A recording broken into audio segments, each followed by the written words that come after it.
Welcome to NTD News Today. I'm Chris Beers. Here are today's top stories. Senator Dick Durbin condemned the use of FISA surveillance during a hearing yesterday. The program was allegedly used on thousands of Americans without proper cause.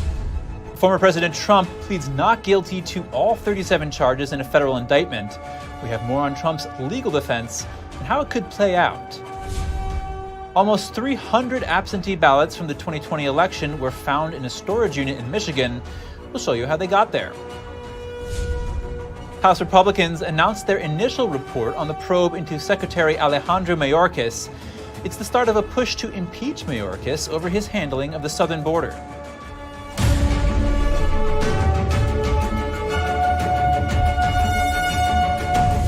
Spying on American citizens? The government is yet again coming under fire for allegedly using a tool meant for foreign agents. The Foreign Intelligence Surveillance Act, or FISA program, was the subject of a congressional hearing yesterday. Here are the details. 8 out of 19,000. Democratic Senator Dick Durbin is the chairman of the Senate Judiciary Committee. At a Tuesday hearing about FISA Section 702, he talked about American intelligence agencies spying on campaign donors by using FISA. FISA Section 702 is a provision in U.S. law that allows for intelligence gathering of foreign agents operating outside the U.S.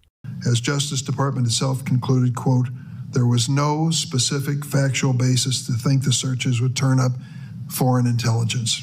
And 19,000 donors to congressional campaigns, when, quote, the only 8 identifiers used in the query had sufficient ties to foreign influence activities to allow such a search. The FBI previously came under fire for allegedly abusing Section 702. According to a FISA court-ordered report, this abuse peaked in 2021. At the time, the FBI had allegedly used Section 702 to make over 3.3 million illegal queries of U.S. citizens. After 2021, the FBI reportedly made internal reforms. Now in April of this year, the FBI came under fire again after this report showed the agency made almost 300,000 illegal queries into Americans. Out of those, 19,000 were made against congressional campaign donors, which is what Durbin touched upon at this week's hearing. Section 702 could expire this year. Matthew Olson, Assistant Attorney General, defended the program at Tuesday's hearing, saying, Section 702 has proven to be an irreplaceable authority that enables our entire intelligence community to work together, to collect and to share and to use the information that's necessary to protect our country. During a speech last month, Assistant Secretary of State Brett Holmgren advocated keeping the section alive, saying it serves to protect the United States from foreign threats, from terrorist and cyber attacks, to espionage, and weapons of mass destruction. The section is set to expire on December 31st if Congress doesn't reauthorize it. Former President Trump pleaded not guilty to all charges in a federal indictment during his appearance in a Miami federal courthouse yesterday. He says the investigation into his handling of classified documents is a politically motivated attack meant to keep him from the White House in 2024. NTD's Jeremy Sandberg has more on Trump's legal defense and how it could play out. Thank you very much. Special counsel Jack Smith charged former President Trump with 31 counts of willful retention of national defense information and 6 counts including conspiracy to obstruct justice, concealing documents, and false statements. Trump, the frontrunner for the 2024 GOP presidential nomination, says the law that applies to the case is the Presidential Records Act, not the Espionage Act. He maintains that he had every right to possess the documents he's being charged over and says the law allows a president to take any documents he decides to. And this is why no other president, even those who kept far more documents than I, has ever been even investigated, let alone charged with a crime. Trump vowed to appoint a special counsel to investigate the business dealings of President Biden and his family if reelected. I will totally obliterate the deep state. We will obliterate the deep state. And we know who they are. I know exactly who they are. They want to take away my freedom because I will never let them take away your freedom. It's very simple. They want to silence me because I will never let them silence you. They want you silent. The 2024 presidential candidate used the opportunity to tout his campaign agenda, covering topics like energy, the border, crime, lowering taxes, and ending the war in Ukraine. And I am the only one that can save this nation because you know they're not coming after me, they're coming after you, and I just happen to be standing in their way, and I will never be moving. Legal experts had mixed predictions on the case, ranging from it being a victory for the rule of law and accountability, to the difficulties of finding an impartial jury, and to it benefiting Trump's campaign. It only takes one juror on a jury of his peers to vote for acquittal in order for the defendant to be acquitted. If you get 3 or 4 hardcore Trump supporters who think he can do no wrong, who serve on that jury, that's going to be a very, very tall task for prosecutors. It could be a year or more before a trial takes place. A legal battle is likely to play out for months while Trump seeks to win back the presidency. Well, it's tough to say when the trial will happen. Obviously, Donald Trump wants to push this past the November 2024 election. And the reason is this. It's well established that no sitting president can be prosecuted. So if he wins, the case goes away. Even if another Republican like DeSantis wins, I would expect that they would try to fire special counsel Jack Smith for good cause. So I think delay is Trump's friend in this case. Trump was allowed to leave court without conditions or travel restrictions, with no cash bond required. The judge ruled he is not allowed to communicate with potential witnesses in the case. Jeremy Sandberg, NTD News. Almost 300 absentee ballots from the 2020 election were found in a Michigan storage unit. The unit was being rented by a former local government employee. Thetford Township Supervisor Rachel Stanky says the employee was not aware what she was putting in the storage unit at the time and thought the ballots were old documents. Stanky first learned of the possibility of the ballots in 2021. She then told the state police none of the ballots made it to voters, but about 75% of them were marked spoiled. That means the voter would probably have been issued a new ballot anyway. The investigation into the ballots is now in the hands of the Michigan Attorney General. California voters revealed their thoughts about the state in a new poll. It asked registered voters questions on a number of topics, including presidential candidates and state issues. The survey was done by Emerson College Polling and Inside California Politics. It showed 25% of voters find the economy to be the top issue. 17% ranked homelessness highest, and 16% were most concerned about affordable housing. A lower number said crime, climate change, and threats to democracy were important. The voters' concerns contrasted with Governor Newsom's description of the state's economy in his Fox News interview. The poll also revealed only about 50% of respondents agreed with a recommendation to pay each of the state's black residents $1.2 million. As for presidential candidates, 53% would choose to re-elect President Biden, and 32% would choose former President Trump. House Republicans released a preliminary report on their investigation into Homeland Security Secretary Alejandro Mayorkas, finding him derelict of duty. The findings cite multiple instances of Mayorkas allegedly lying to Congress. The investigation is the most concrete step the committee has taken towards impeachment proceedings over Mayorkas' handling of the southern border. Green announced a series of hearings to further build their case in the coming weeks.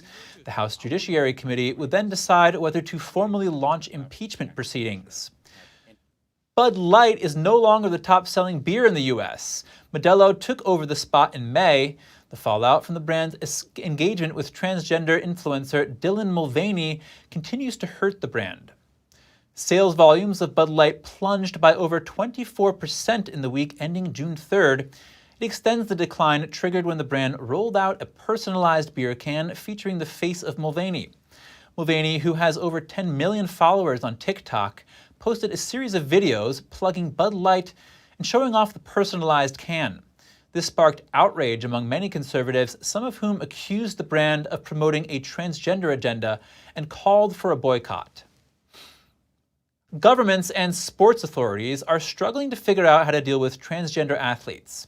Meanwhile, public opinion is moving definitively in one direction. According to a new Gallup poll, 69% of Americans believe athletes should not be allowed to compete on teams that do not match their birth sex. That's up from 62% who said the same in 2021. In other news, 45 million people from Texas to Georgia could see severe thunderstorms. Some areas, including Montgomery, Alabama, Columbus, Georgia, and Jackson, Mississippi, are under a level 4 of 5 risk of severe storms. The Storm Prediction Center said there could be a hail larger than 3 inches in diameter, wind gusts greater than 80 miles per hour, and tornadoes. The first round of storms will likely push into the Atlantic Ocean in the early afternoon. Then another stronger round is expected to develop during the evening hours. Thunderstorms are also likely in the northeast from New Jersey to Massachusetts, including New York City. Coming up, will the Federal Reserve leave interest rates unchanged today? And what does the market think? And China is building a base in Cuba, the Biden administration confirms. Find out what this means for national safety and how the U.S. can respond here on NTD News Today.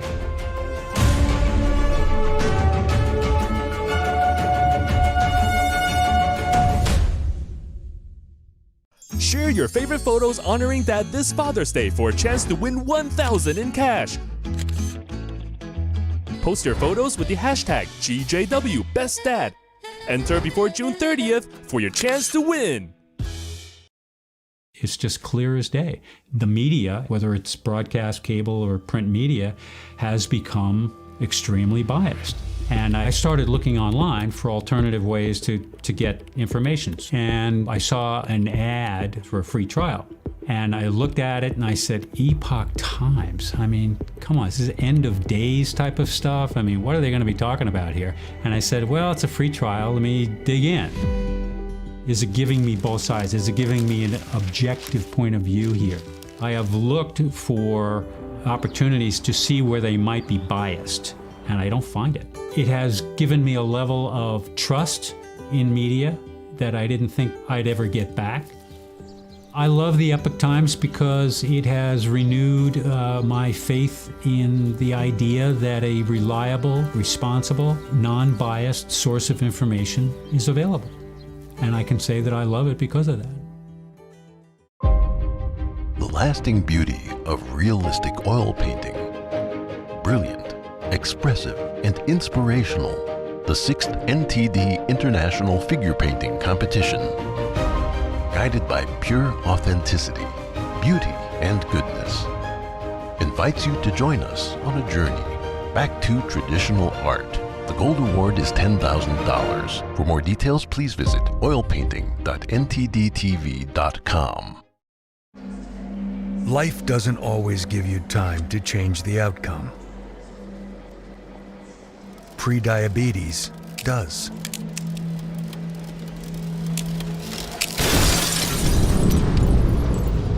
One in 3 adults has prediabetes, and you could be one of them. There are usually no signs for prediabetes, so it's important to understand your risk.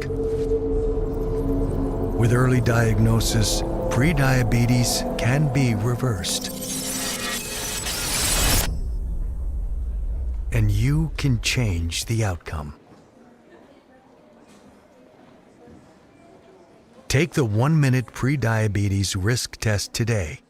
Go to doihaveprediabetes.org.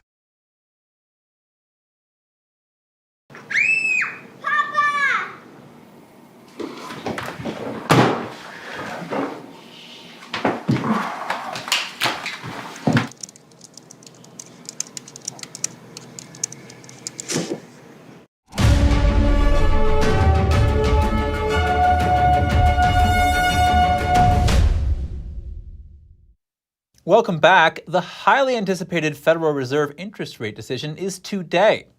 The biggest question is whether the Fed will raise interest rates yet again or decides to pause the hikes this time.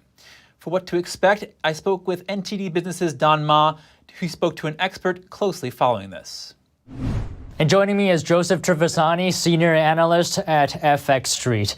Now, what are we expecting from the Fed decision? What do you think? Well, the market is pretty much all in that the Fed is going to pause. They're not going to do anything as far as the rates go. I think that's probably a reasonable, more than reasonable. I think that's pretty much assured. The Fed has said that they're not going to assess. The Fed's favorite phrase, of course, is we're going to be driven by the data.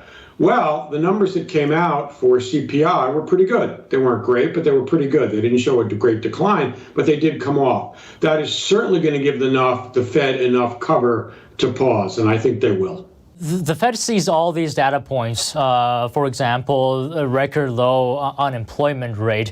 Why would the Fed pause seeing that consumers have money to keep spending?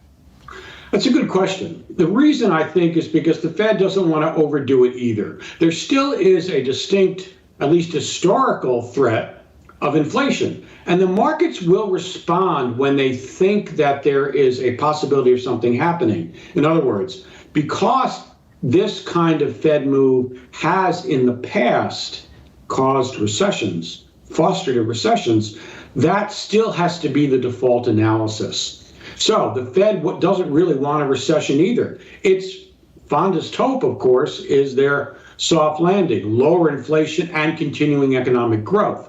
I think they're going this time to stay on the side of caution as far as not doing anything unnecessary to bring on a recession. They don't want a recession. What's the market expecting in terms of rate cuts from the Fed?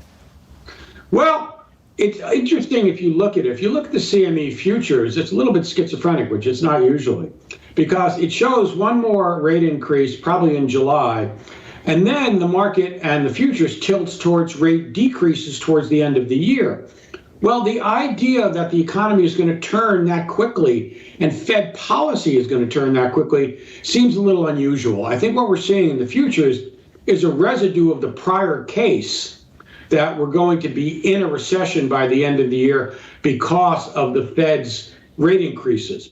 Now, in terms of cutting rates, historically, more often than not, the Fed only cuts rates when there's something wrong with the economy. And I would assume markets know this. So is it expecting something that's not going to happen?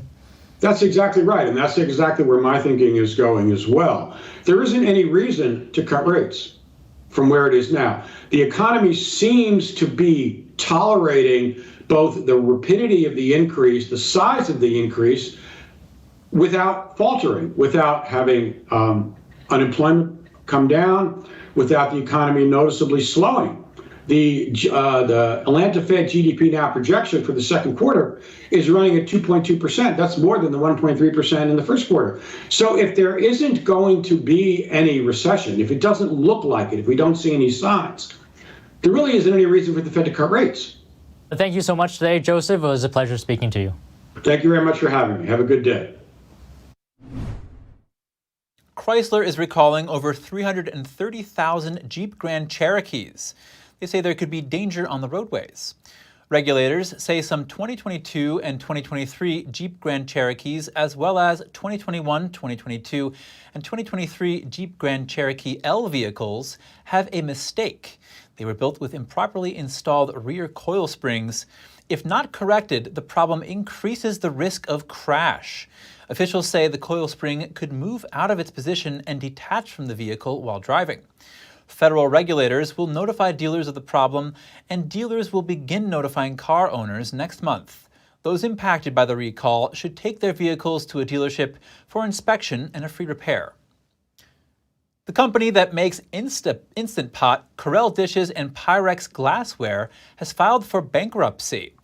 Instant Brands blamed tighter credit and higher interest rates in its Chapter 11 filings. It's owned by private equity firm Cornell Capital, which bought it back in 2017. Chapter 11 bankruptcy gives the company protection from creditors while it reorganizes. With $500 million in assets and liabilities and $132 million in financing from existing lenders, it's unlikely the company will go under. Many companies make similar filings and eventually emerge to earn record profits. The Biden administration is flip-flopping on whether or not it's aware of the existence of a Chinese spy station in Cuba. Last Thursday, Pentagon spokesman Brigadier General Pat Ryder denied claims of its existence as reported by the Wall Street Journal. But this week, National Security Council spokesman John Kirby confirmed the Biden administration was aware of the spy hub. We We speak with Colonel John Mills, Homeland Security expert and member of the National Security Council, who says China's been in Cuba a long time.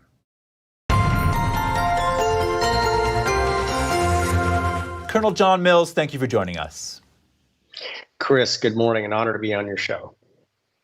Colonel, if the Biden administration knew about the existence of this Chinese spy base in Cuba, why did they deny its existence? Well, Chris, there's been an interesting trajectory of the Biden response and reaction. First, they denied it. Then the predictable routine, it was Trump's fault. And that's almost essentially what they said. I can find news reports back to as far as 2000, 23 years ago, where China was interested in moving into the old Soviet-Russian signals intercept compound just outside of Havana. This is not new news. They knew it. They didn't care. They were distracted. And in the end, they blamed Trump. What kind of danger does this spy base in Cuba and other parts of Latin America pose to America? Well, we need to wake up. Our national security community is asleep, distracted by other things such as DEI and CRT training. But this is just one of many points of presence for communist China. Signals intercept in Cuba, 90 miles from Florida.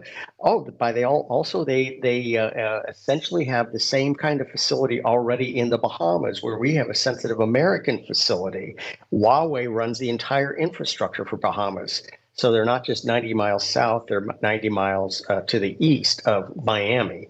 They also have Gulf oil platforms in the Gulf of Mexico. A fair amount of that is actually international waters, and they also have bought the rights to Mexican oil areas in the Mexican economic zone. So they're in the Gulf of Mexico. Also in Panama, they're also in Puerto Rico with fentanyl and other things. So they are all over the Caribbean. So they're all over the place, like you're saying. Let's just come back to the spy base in Cuba. What kinds of risks does it pose to the United States? Well, my first concern is the lack of U.S. intelligence resources assigned to actually figure out what they're doing. I don't know these things now. I'm not read on anymore, so it's not being paid attention to. So we don't even really know what China is doing in Cuba. But the question is further. Are they possibly providing defensive capabilities for their station? They do this in their other overseas facilities, air defense missiles, tanks, armored cars, anti-tank missiles. Are they possibly reinstalling offensive missiles? And some of these missiles are essentially dual use. So their air defense missiles that could range far could actually be used not just surface to air, but also surface to surface. So are they reinstalling missiles in Cuba? And again, my concern is I have very low confidence that the U.S. intelligence community really knows what is going on down there. So we don't really know what's happening, but we do know that China's there. What can the U.S. do about this increasing sort of encroachment by China in South America? Well, the U.S. Southern Command commander currently in Miami has expressed grave concern. We need to up the resources. Right now, Southern Command essentially has no ships. The small littoral combat ships would be ideal. We should transfer 10 to 15 of those so we actually have a naval capability in the Caribbean, which we don't have right now. We need to harden South Florida with air defense missiles, make sure we have interceptors on alert, which I'm not totally positive of that. Maybe even a surface-to-surface capability. We need to inspect these Gulf oil platforms. We need to kick the Chinese out of the Bahamas. We need to return to Panama. We need to return Southern Command to Puerto Rico. We need to establish why Southern Command should be in Puerto Rico, not in Miami. So increasing our presence down there. John Mills, Homeland Security expert and member of the National Security Council, thank you. Thank you, Chris. An honor to be with you. Move over, Apple, Microsoft, and Amazon. A new company has joined the ranks of the top tech giants thanks to the popularity of artificial intelligence. The Wall Street Journal reports computer chip maker Nvidia ended Tuesday's trading day valued at more than $1 trillion for the first time. It's only the 7th American company to reach that status. The report says a surge in AI has fueled the skyrocketing of company shares, which are up 180% this year alone. Nvidia builds semiconductors that are essential to some of the largest, most powerful AI systems. Nvidia used to be known for PC gaming tech, but the journal reports the company's AI-focused data center has surpassed its gaming division as its main source of revenue. After the break, in Japan, a cadet shot and killed 2 instructors and injured a 3rd during live fire training at a military facility. And South Korea sues North Korea over blowing up an office which was meant to help improve relations. We'll have the details soon when we return.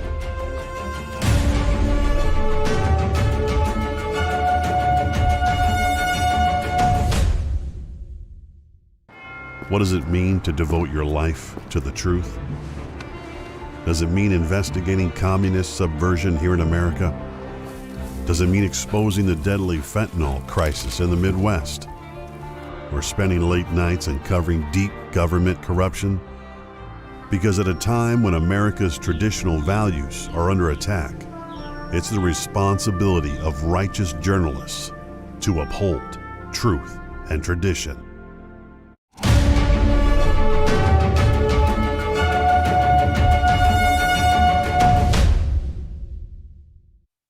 Japanese police arrested an 18-year-old soldier today after he shot and killed 2 instructors and injured a 3rd at a military firing range in central Japan.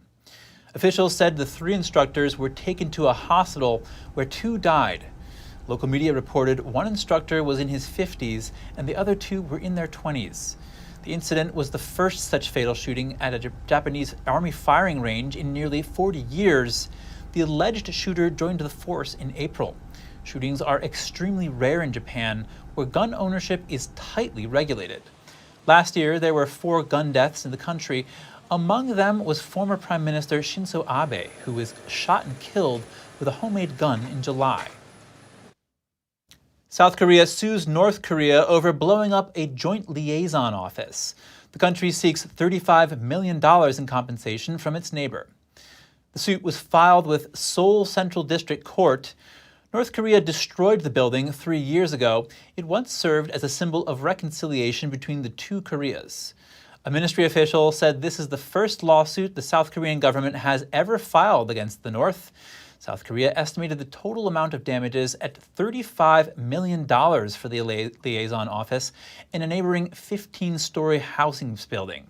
The liaison office was established in 2018 as part of a series of projects aimed at reducing tensions between the 2 Koreas. It was the first diplomatic mission of its kind. Secretary of State Antony Blinken is in contact with his Chinese counterpart to prepare for his upcoming visit to China. He spoke to Chinese State Councilor and Foreign Minister Qin Gang by phone. According to a ministry statement, Qin said there are new difficulties and challenges with China-U.S. relations. Blinken and Qin also discussed Taiwan. The U.S. State Department said Blinken discussed the importance of maintaining open lines of communication to avoid conflict. The Secretary of State is expected to travel to China this weekend. His trip was originally scheduled for February, but was postponed due to the Chinese spy balloon over the U.S. Fraudsters and dead people scored hundreds of billions in government payments last year. That's according to a new report by nonprofit government watchdog Open the Books. We spoke with the founder of the organization to learn more about the report. Adam Andrzejewski, thank you for joining us. It's great to be on the program, Chris. Thank you for having me on. Adam, tell us about this improper payments report your organization just released. Well, it's distressing incompetence. It's institutionalized incompetence. Our auditors at openthebooks.com, we quantified the improper and mistaken payments all the way back to 2004 when adjusted for inflation, and it's $3 trillion. And the Biden administration just admitted last year to one of the highest totals since 2004. It was $250 billion that the Biden administration admitted that was mistakenly and improperly paid out. And what that means to every man, woman, and child across the country is your stake in those payments is $850. If you're out there and if you're a family of 4, your family's stake in the improper payments of the Biden administration is actually $3,400. Your neighborhood grocery store has better in-house financial accounting controls than the U.S. federal government. Now, how do you define improper payments here in this report? Well, improper payments are defined as a payment to the wrong person in the wrong amount or under the wrong set of federal rules. So these are oopses, they're goofs, they are mistakes. Got it. And, what kind of impact will these improper payments have on American taxpayers? You went into that a little bit, but can you go a little bit more? Well, think about this. Over the course of the first 2 years of the Biden administration, they've now admitted to more than $500 billion worth of mistaken and improper payments. And much of that is outside of the waste and fraud in the COVID aid programs. So the Biden administration is on track by their own admission over 4 years to improperly spend $1 trillion. And these numbers, Chris, are absolutely stunning, but they also underestimate the amount. For instance, last year, 2 soft social net safety programs, SNAP and temporary assistance to families, they show 0 improper payments. The Biden administration just didn't report any on those programs. And that's just not true. So the numbers actually go larger from here. Wow, that is quite shocking. Do you think we're going to see these high levels of improper payments continue? Well, if history is any guide, this is a bipartisan problem. So all the way back to the George W. Bush administration, we studied through the Obama-Biden administration, into the Trump administration, and now to peak all-time highs during the Biden administration now. So this has been an ongoing problem on a bipartisan basis. Now, Barack Obama spent too much money during his 8 years, but we did find that he did declare war on these improper payments and actually held them to a level. Under Biden, they're peaking to all-time highs. What could be done to stem these improper payments going forward? Congress needs to do 2 things. First, they need to crack down. Agencies need basic in-house financial accounting controls. The error rates in some of these programs are between 15 and 26% of all the payments. That's completely unacceptable. Even over at the IRS on the earned income tax credit, their error rate is 31%. So Congress needs to crack down. Number 2, Chris, Congress needs to make sure there's resources for clawback. The American taxpayer, we all want every dime of the improper payments that they admit to clawed back. And they're only getting 9 cents on every dollar right now. And that, again, is unacceptable. Wow, this just gets more shocking with everything you say. That's all the time we have for today. Adam Andrzejewski, thank you so much for joining us. Thank you. The Belarusian president said that his country has started receiving nuclear weapons from Russia, and he won't hesitate to use them if necessary. And it's Greece's deadliest shipwreck this year. Dozens of migrants from Libya are dead after their boats capsized and sank off the country's coast. More shortly here on NTD News Today.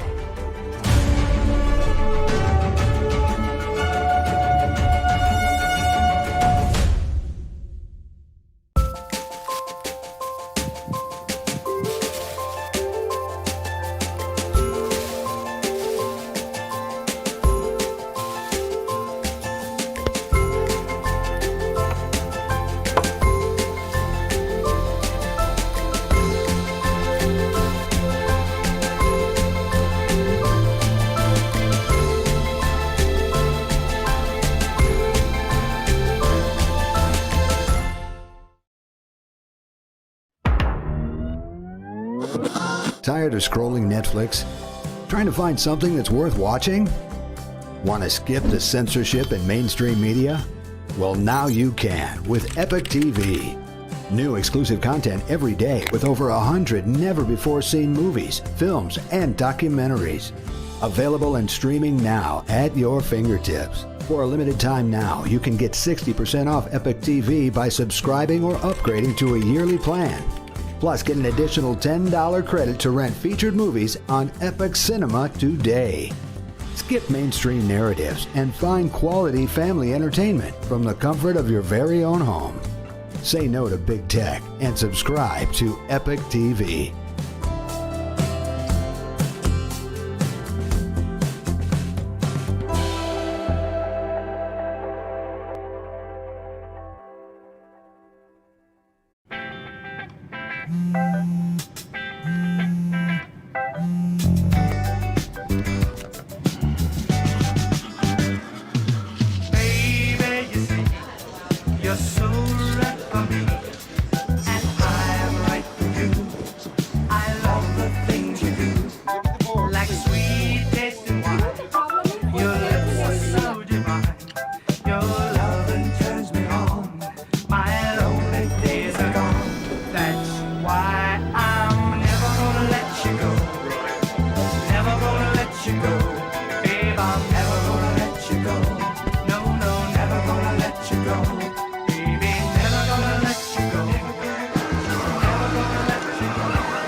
Here you go.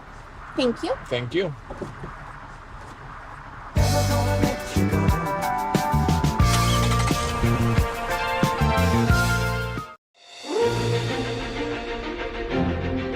NTD's Capital Report. It's about getting answers, cutting through the fog of politics. It's about your questions and our chances to ask. What is the net impact of the American Congressman Graves? Thank you for joining us. We're speaking to those in power to find out what does this mean for the people. We're here so you are in the know.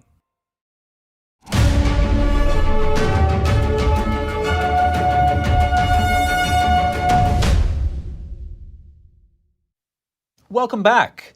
Belarusian President Alexander Lukashenko said yesterday that his country has started taking delivery of Russian tactical nuclear weapons.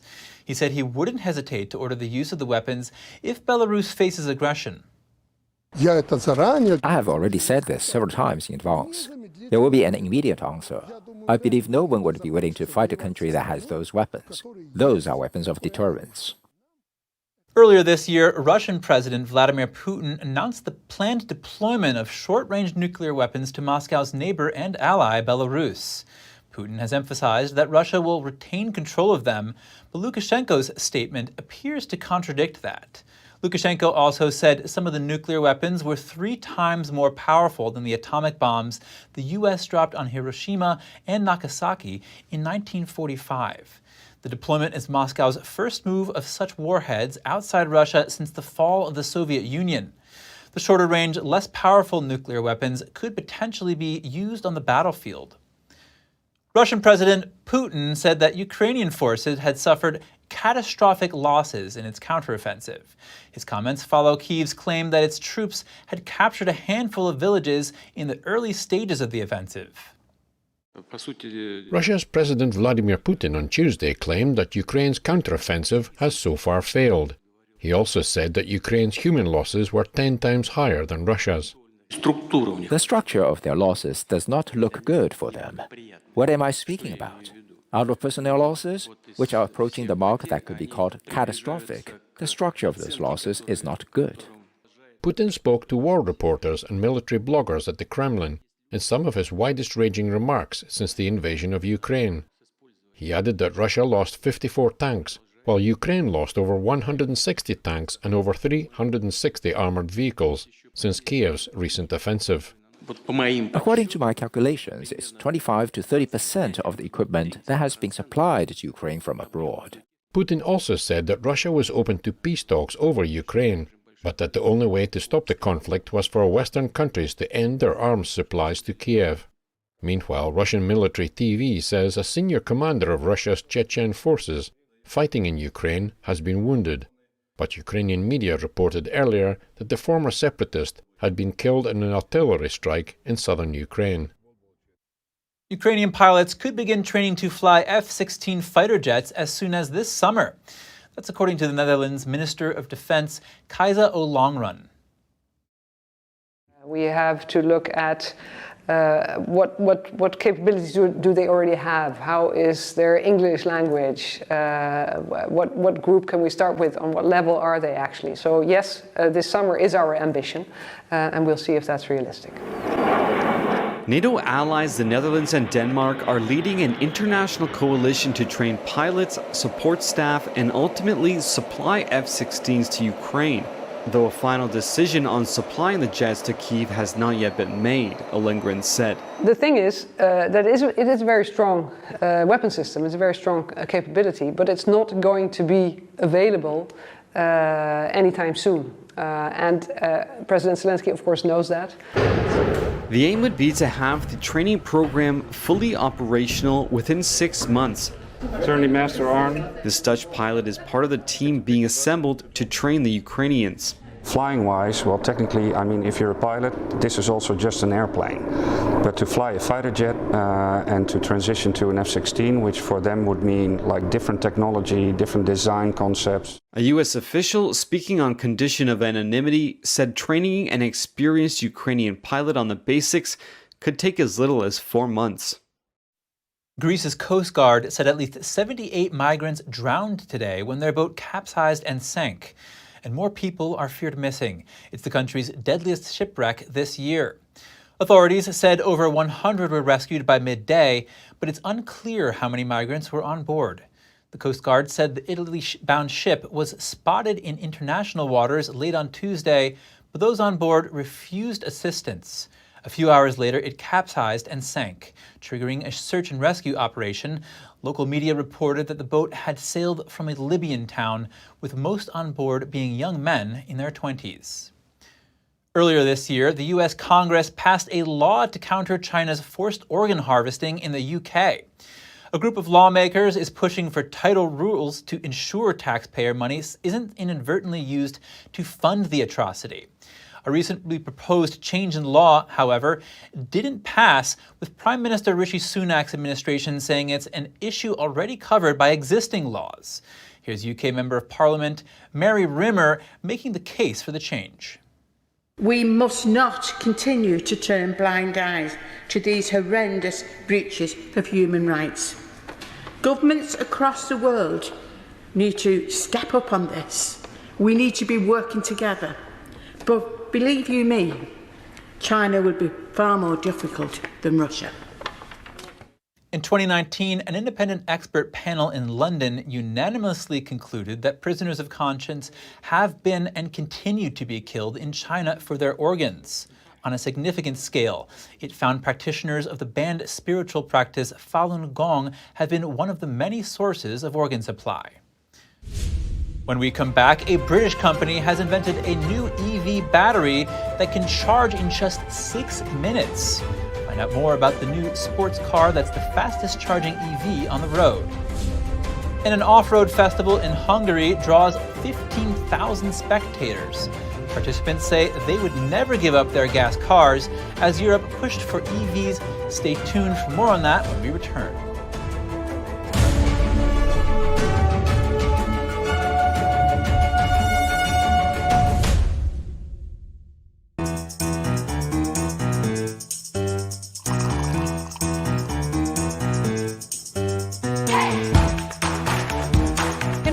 I'm Evelyn Lee. And I'm Kevin Hogan.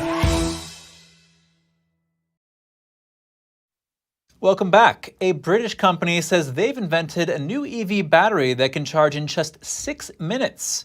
Their new sports car claims to be the fastest charging EV on the road. NTD's Andrew Thomas has the latest. Electric vehicles typically take around 45 to 60 minutes on faster chargers. The delay has always been one of the cons of EVs. But battery technology company Nyobolt has developed a much smaller battery that takes 6 minutes to charge. So Nyobolt has invented a new battery that can fully charge an electric vehicle in 6 minutes. And we've done that by inventing materials that allow a battery to be able to accept all that power, which is 10 times more than what's possible today. Faster battery recharge times produce much more heat, which wears out the battery's components more quickly. So Nyobolt decided to experiment with materials that can withstand it. The company claims its new battery was tested over 2,000 fast recharging cycles without degradation.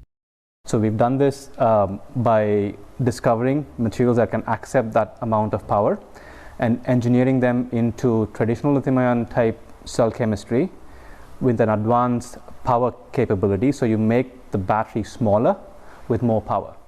Nyobolt claims the new battery provides a range of 150 miles. The Tesla Model S has a range of up to 400 miles, but the Nyobolt battery's recharge time is unmatched. At the heart of our battery are new anode materials that sit on the negative electrode in a battery, so positive electrode and a negative electrode. So they sit on the negative electrode and take in lithium ions 10 times faster than what's possible.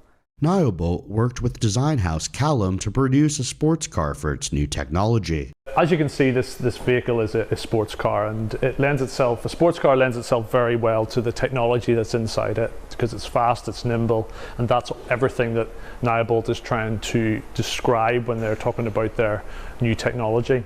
The Nyobolt EV will be tested on the track in November 2023. The company hopes fast charging could change the attitude to EVs in the market. Andrew Thomas, NTD News. For over 3 decades, a festival in Hungary has been Europe's biggest off-road event.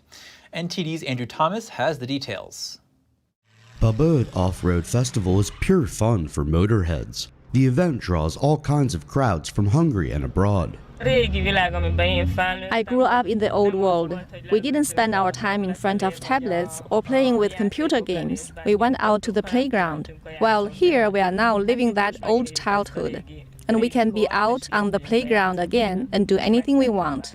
Participants here represent a fading era, as diesel and gasoline begin to be eclipsed by electric vehicles. But Slavik says most would never drive an EV.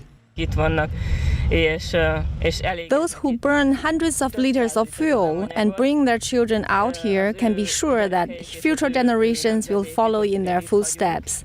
Any kind of electric car can come, they just won't touch it. Appropriate driving courses are also scarce. We're losing more and more of our options. There are less spaces where we can have real off-road experiences.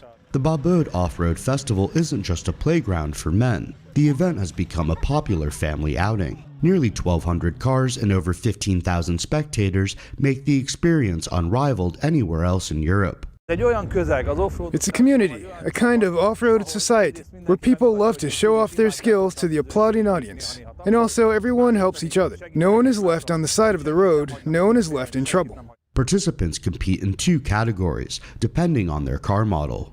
There are production SUVs and custom cars, often made especially for this event. They're the ones who put the iron, as they call the cars, together throughout the year. Then they bring them here to torture them for 3 days, or maybe even destroy them. But once you've got the fun, nobody here minds. Electric vehicles might be making waves in the auto industry, but for some, there's nothing like the feel of a gas-powered machine. Andrew Thomas, NTD News. Still to come, a 10-foot crocodile was pulled from a swimming pool in Florida.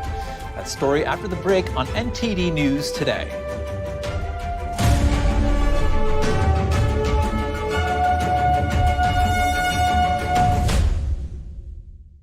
Stay tuned to get 2 rolls of alien tape free. You wouldn't stick your mother-in-law on the wall, but you could with alien tape. It just sticks. Just peel and stick to make anything stay in place quick. Brick, pavers, marble, tile, plastic, even leather. Nothing works better than alien tape. You wouldn't stick your fishbowl on a moving car, but you could with alien tape. The secret is nano-stick technology that grabs and locks on to secure one side of the surface to the other. Alien tape secures in seconds, then twist, pull, and rinse to reuse. Call or go online to get your first roll of alien tape for just $19.99, plus shipping and processing. But to make this deal really stick, we'll give you 2 more rolls absolutely free. You get 3 rolls of alien tape for one low price. Order now. To order, call 1-800-490-1364 or go to tryalientape.com. So call 1-800-490-1364 or order online at tryalientape.com. You're still looking good. I'm still feeling good. You know, I've got all your MyPillow products. Mattress topper, bed sheets, MyPillows, towels, slippers, blankets, sleepwear, dog beds. Whoa, Charles. Everyone now can get MyPillow products at huge discounts at MyPillow.com. That's right. Now's the time to go to MyPillow.com or call the number on your screen. Use your promo code to take advantage of our 3-in-1 sale. We're bringing you exciting new products, overstock specials, and closeout deals you won't find anywhere else. For example, when you buy one of our brand new MyPillow 2.0s, you get another one absolutely free. And with our overstock sale, you save 50% on our luxurious Giza Dream bed sheets. That's as low as $29.99 for the best sheets ever. And with our biggest closeout special, you get our all-season slippers for only $35. Or our sandals and slides for just $25. Quantities are limited, and once they're gone, they're gone. There's always a searching process for beauty. You know it when you see it.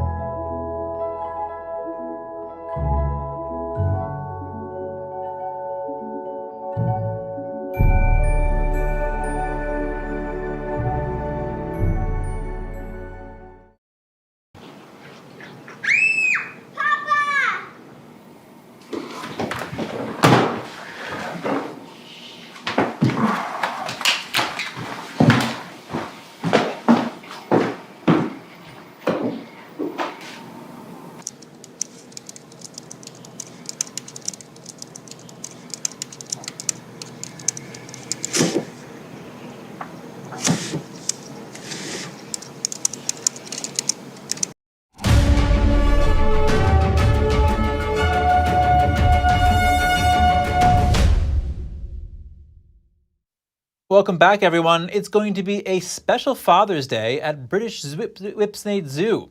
A giraffe family is sharing a bonding moment. It's Bashu's first Father's Day with Wilfred. Zookeepers snapped this tender moment of the father and son reticulated giraffes. Bashu and the 7-month-old calf enjoy some leafy greens during the hot summer day. Wilf, as he's affectionately known, is already 8 feet 8 inches tall, but he still has a lot of growing left to do, especially if he wants to reach Dad at 16 feet. Reticulated giraffes are classified as endangered. Their population continues to decline in their native Africa due to habitat loss and hunting. And over in Florida, wildlife trappers were faced with an adventure last Sunday. They were sent to remove a 10-foot crocodile from a swimming pool at a house in the village of Isla Madora. Officials arrived at the property around 2 a.m. after the creature was spotted in the pool. Video footage shows the trappers struggling with the reptile before finally subduing it and reining it in with a spool of rope. The crocodile was then moved to open water and released back into the wild. Now for an episode of Strong Mind and Body. Today we're going to take a look at eye health and get some tips on how to maintain our eyesight as we age. Here's Gina Marie.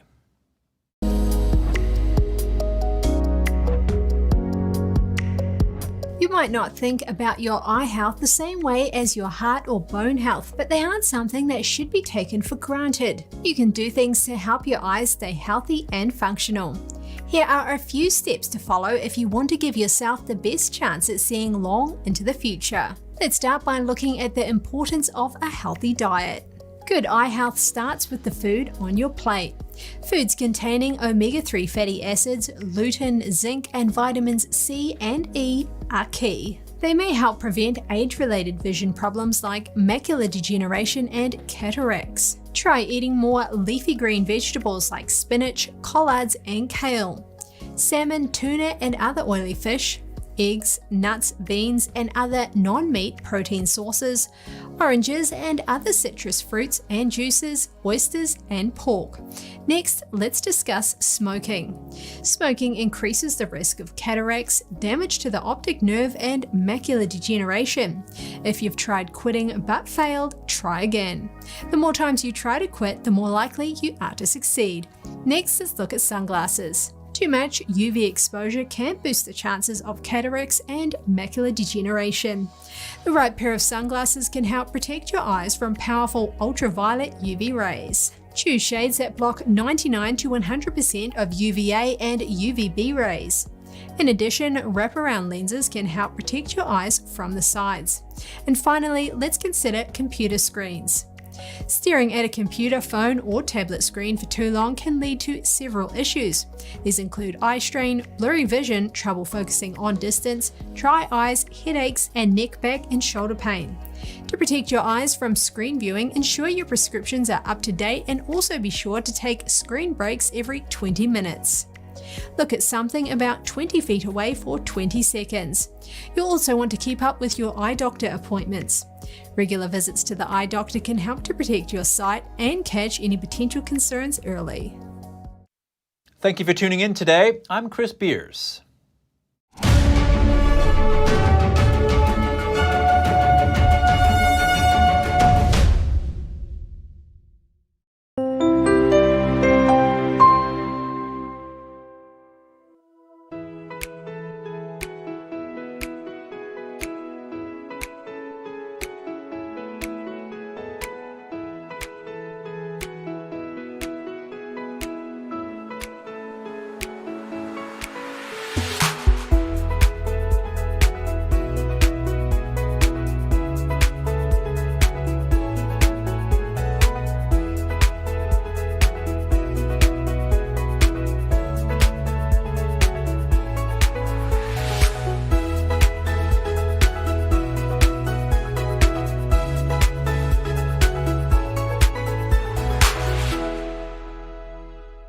Thanks for watching us on YouTube. Did you know YouTube only keeps selective videos on its platform? So if you want to make sure you get the full picture, just subscribe to our newsletter. Go to newsletter.ntd.com and sign up. It's free.